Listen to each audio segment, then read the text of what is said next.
ایوب 20واں باب۔ تب زوفر ناماتی نے جواب دیا، اس لیے میرے خیال مجھے جواب سکھاتے ہیں، اس جلد بازی کی وجہ سے جو مجھ میں ہے۔ میں نے وہ جھڑکی سن لی جو مجھے شرمندہ کرتی ہے، اور میری عقل کی روح مجھے جواب دیتی ہے۔ کیا تو قدیم زمانہ کی یہ بات نہیں جانتا، جب سے انسان زمین پر بسایا گیا، کہ شریروں کی فتح چند روزہ ہے اور بے دینوں کی خوشی دم بھر کی ہے؟ خواہ اس کا جاہ جلال آسمان تک بلند ہو جائے اور اس کا سر بادلوں تک پہنچے، تو بھی وہ اپنے ہی فضلہ کی طرح ہمیشہ کے لیے فنا ہو جائے گا۔ جنہوں نے اسے دیکھا ہے کہیں گے وہ کہاں ہے؟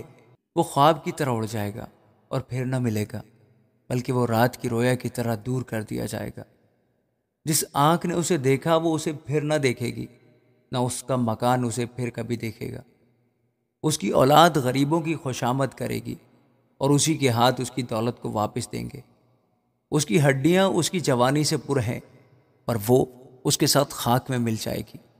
خواہ شرارت اس کو میٹھی لگے، خواہ وہ اسے اپنی زبان کے نیچے چھپائے، خواہ وہ اسے بچا رکھے اور نہ چھوڑے، بلکہ اسے اپنے منہ کے اندر دبا رکھے، تو بھی اس کا کھانا اس کی انتڑیوں میں بدل گیا ہے۔ وہ اس کے اندر افعی کا زہر ہے، وہ دولت کو نکل گیا ہے، وہ اسے پھر اگلے گا۔ خدا اسے اس کے پیٹ سے باہر نکال دے گا، وہ افعی کا زہر چوسے گا، افعی کی زبان اسے مار ڈالے گی۔ وہ دریاؤں کو دیکھنے نہ پائے گا، یعنی شہد اور مکھن کی بہتی ندیوں کو۔ جس چیز کے لیے اس نے مشقت کھینچی اسے وہ واپس کرے گا اور نکلے گا نہیں۔ جو مال اس نے جمع کیا اس کے مطابق وہ خوشی نہ کرے گا، کیونکہ اس نے غریبوں پر ظلم کیا اور انہیں ترک کر دیا۔ اس نے زبردستی گھر چھینا پر وہ اسے بنانے نہ پائے گا، اس سبب سے کہ وہ اپنے باطن میں آسودگی سے واقف نہ ہوا۔ وہ اپنی دل پسند چیزوں میں سے کچھ نہیں بچائے گا، کوئی چیز ایسی باقی نہ رہی جس کو اس نے نگلا نہ ہو، اس لیے اس کی اقبال مندی قائم نہ رہے گی۔ اپنی کمال آسودہ حالی میں بھی وہ تنگی میں ہوگا، ہر دکھیارے کا ہاتھ اس پر پڑے گا۔ جب وہ اپنا پیٹ بھرنے پر ہوگا تو خدا اپنا قہر شدید اس پر نازل کرے گا، اور جب وہ کھاتا ہوگا تب یہ اس پر برسے گا۔ وہ لوہے کے ہتھیار سے بھاگے گا، لیکن پیتل کی کمان اسے چھیٹ ڈالے گی۔